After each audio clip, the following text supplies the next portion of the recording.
आचार्य द्रोण ने मैं शिक्षा देना स्वीकार कर दिया। हाँ, क्योंकि ना ही मैं राजपुत्र हूं और ना ही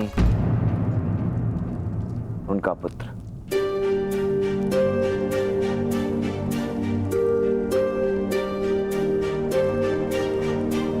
मुझे लगता है हमें ये स्थान छोड़कर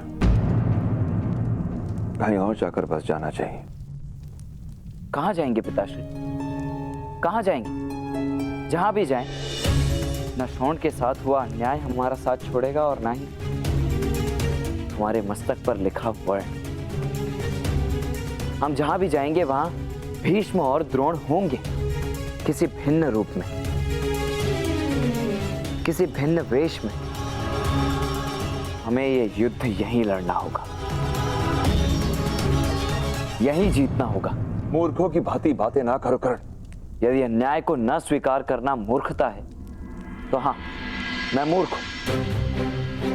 पिताश्री, कर्ण कहीं भी चला जाए, अपना प्रतिकार लेने हस्तिनापुर लौटेगा। जो युद्ध मैंने प्रारंभ किया है उसकी परिणति यहीं हस्तिनापुर में होगी।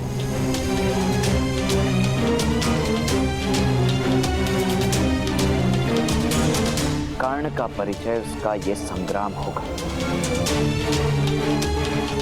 ब्राह्मण, क्षत्रिय, शूद्र, वैश्य का शताब्दियों से चला आ रहा ज्ञान नहीं, धनुर्धर तो मैं बनकर रहूंगा।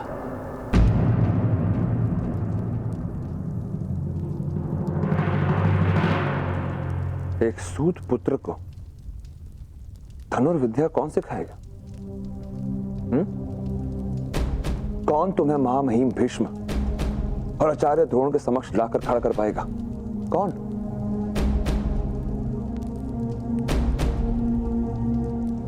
वही जिसने आचार्य द्रोण और गंगा पुत्र भीष्म को सिखाया है।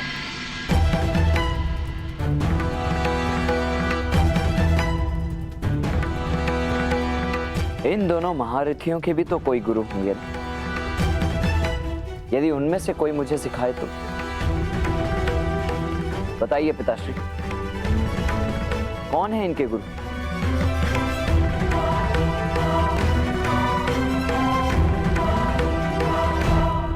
वो दोनों भिन्न नहीं हैं। भीष्म और द्रोणाचार्य एक ही महागुरु के शिष्य हैं। क्या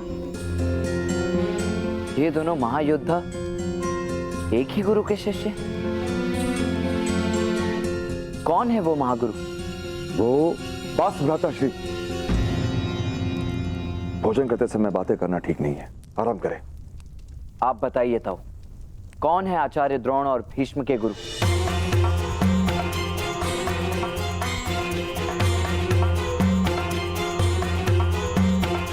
उत्तर क्यों नहीं देते आप मुझे? उससे कोई लाभ नहीं होगा कर्ण।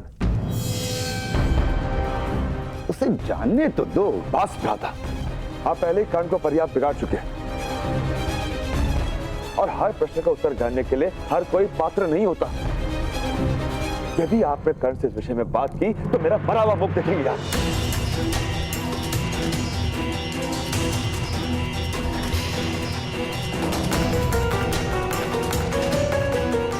पिताश्री, आपने ताऊ को तो रोक लिया, किंतु आपको बताना होगा आचार्य द्रोण और भीष्म के गुरु कौन है?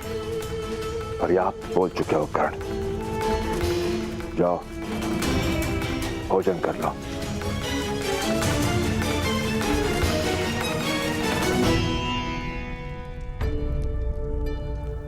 भीष्म और आचार्य द्रोण जैसे महायोद्धाओं के गुरु एक ही है, कौन हो सकते हैं? परशुराम, मेरे भगवान परशुराम, मेरे आराध्य परशुराम। वो परशुराम जिन्होंने इस धरा को 21 बार क्षत्रिय विहीन किया, 21 बार,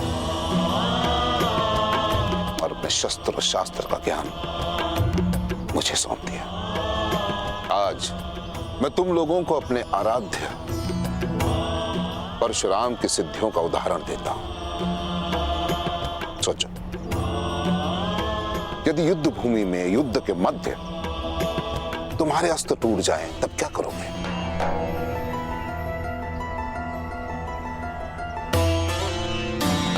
कैसे जीतोगे युद्ध, वो भी निशस्त्र? असंभव है ना। परंतु मेरे आराध्य ने इसे संभव करके दिखाया। उन्होंने बताया, यदि तुम्हारा हृदय पवित्र है और लक्ष्य अटल, तो प्रकृति की कोई भी वस्तु शस्त्र बन सकती है। जैसे कि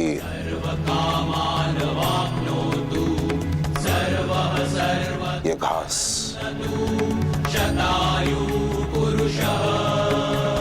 दीर्घायुमस्तु समस्त सम्मंगलानि भवतु उत्तरोत्तर अभिवृद्धिरस्तु।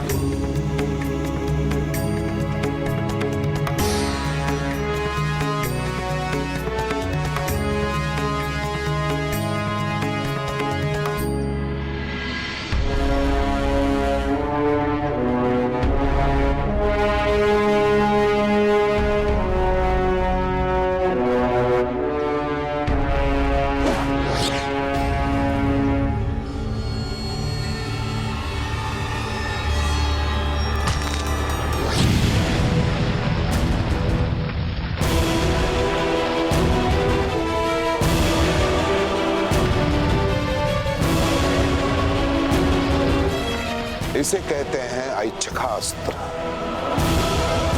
वो अस्त्र जो अपनी इच्छा से प्रकट होता है, इच्छा से। गुरुदेव, क्या आप हमें इसका प्रयोग करना सिखाएंगे?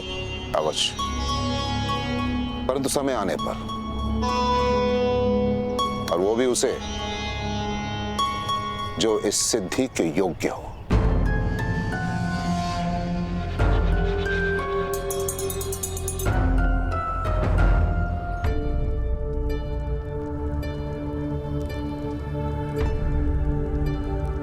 अब तुम्हारा मन शांत है पुत्रकर्ण?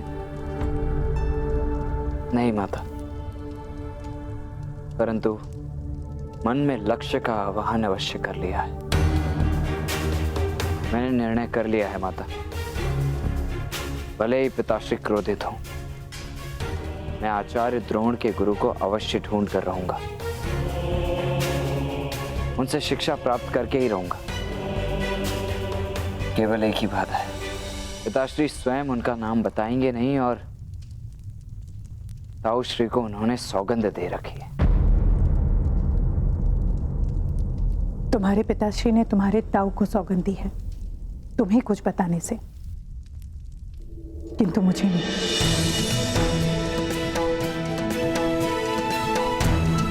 ताऊ ने मुझे सब कुछ बता दिया है कल।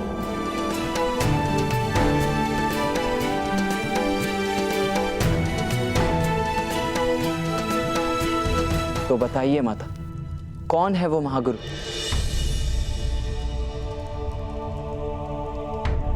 परशुराम। कुछ लोगों के लिए परशुराम भगवान विष्णु के अवतार हैं। परशुराम, भगवान परशुराम।